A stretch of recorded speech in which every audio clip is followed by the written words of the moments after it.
जय शिवशंकर मित्रों। मैं हरीश पांडे हमेशा की तरह आज का विषय लेकर प्रस्तुत हूँ। मित्रों, आज का विषय बड़ा रोचक है।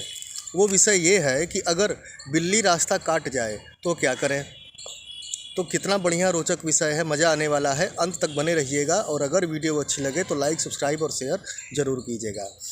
मित्रों, कई बार क्या होता है कि जब हम रास्ता चल रहे होते हैं तो अचानक से बिल्ली रास्ते के इस पार से उस पार चली जाती है, मतलब रास्ता काट जाती है।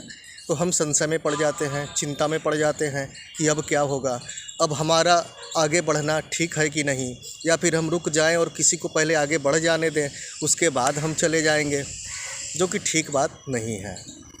अच्छा, अब क्या है कि अगर कोई रास्ता न मिले तो अब हमें ही अगर आगे बढ़ना है तो अब हम क्या करें।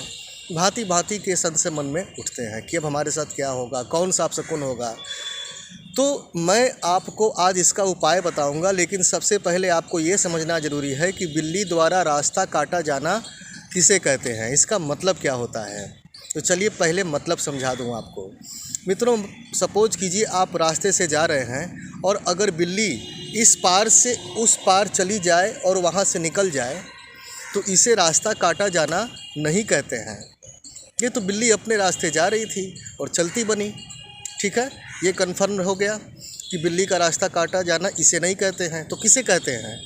तो मित्रों ध्यान दीजिएगा कि अगर बिल्ली इस रास्ते के इस पार से उस पार जाए और फिर तुरंत वापस हो करके इस पार आ जाए, ठीक, इस प्रोसेस को रास्ता काटा जाना कहते हैं। और ये अपशकुन होता है। अगर आप वहाँ से आगे बढ़ते हैं तो ये अपशकुन आप पर लागू हो जाएगा, अर्थात आपके किसी काम में हानि होना, धन की हानि होना या किसी प्रकार की दुर्घटना होना।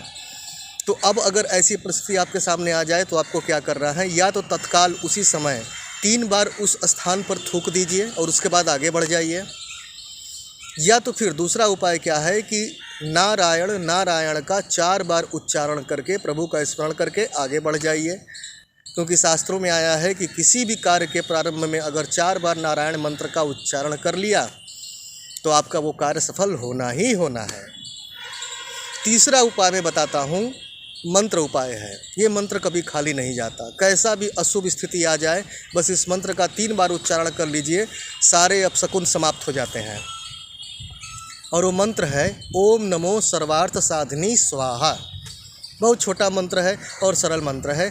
इस मंत्र को आप 3 बार उच्चारण कर लें और प्रभु का स्मरण करके आप आगे चलते बने, कोई हानि नहीं होगी, कोई नुकसान नहीं होगा, ठीक है।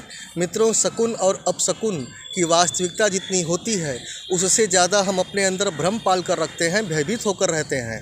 और मेरा हमेशा यही प्रयास रहता है कि आपको भ्रम से और व्यर्थ के संदेश से मैं बाहर निकालूं और यथार्थ का ज्ञान कराऊं।